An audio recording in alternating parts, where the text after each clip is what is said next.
Yep, you heard him right. Vlad is serious. Hawk's HUD initialized. Okay, the mall's up ahead. Get in, hit it with everything you got, and get out. Try to keep people to a minimum. This is strictly material, not personnel damage. This means you, Wolf.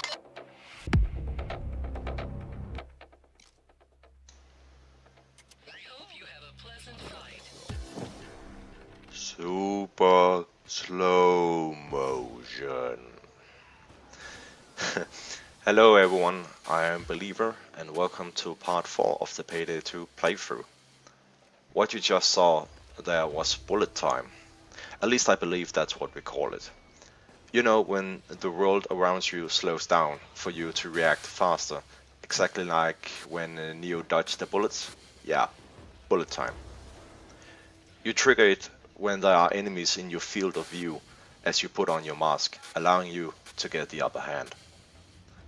Because yeah, the cops can handcuff you if they suspect you of being a criminal, or rather for carrying guns.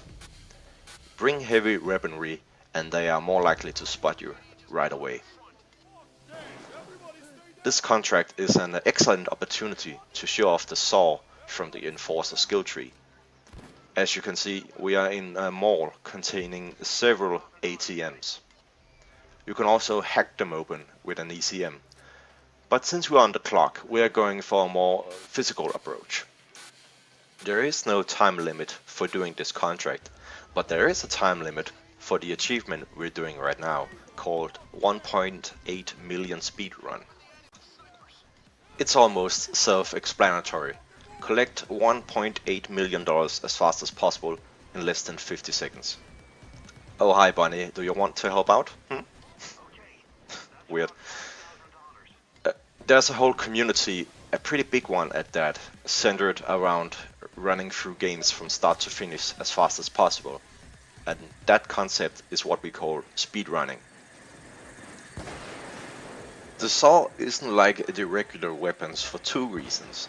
The first one being it doesn't shoot bullets. Wow, what a surprise.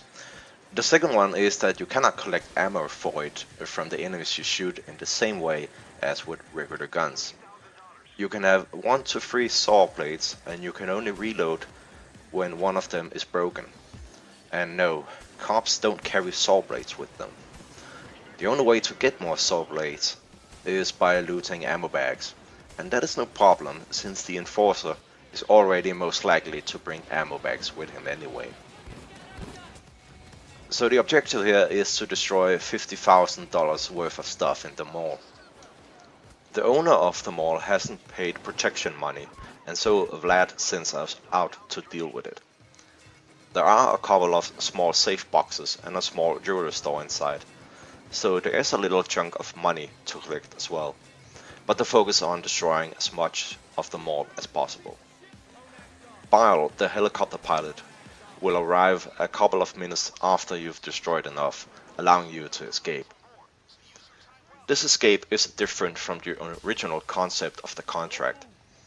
In the very first version, the escape vehicle was the van, which would be at the same place as you entered the mall, which would also allow you to throw additional loot bags into the van. But now you got no place to secure your loot bags. The only option you now have is to equip the loot bag and carry it yourself as you make your escape. This means if you want maximum profit here, you'll have to have you and your teammates carry a loot bag each. Aside from the saw, I also used a weapon called the Judge. It looks like a revolver, but it is actually considered a shotgun. And that's excellent, because I have increased efficiency in shotguns since I'm an Enforcer. My melee weapon is the Brass Knuckles. Figured I would go with the upgraded version of the regular fists from the previous episode. You want a melee weapon that can strike fast here, since the class is easily broken and you can run out of bullets fast if you plan to destroy the class with bullets. You would probably consider the saw a melee weapon as well, since, you know, you need to get up close and personal to do damage, but no, your melee benefits won't apply to the saw. The saw, however, does have its own improvements, such as doing increased damage for a short while if you manage to kill someone with it.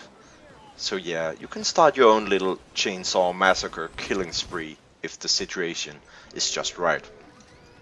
Now, I'm okay with the amount of blood in this game, but really, one would expect far more blood when using a chainsaw to kill people, sort of like in the Left 4 Dead franchise. Oh well, both franchises already have a lot in common, being a co-op shooter with 4 players against a dozen of non-playable characters. The first Payday game even paid tribute to the Left 4 Dead franchise in the contract called No Mercy, where the crew has to extract a valuable virus from the Mercy Hospital. And even Bill makes a cameo. Oh boy, we are already done, and I didn't run out of patience here. That's all for part 4. See you in part 5, where we rob a traditional bank with untraditional means. Bye bye for now.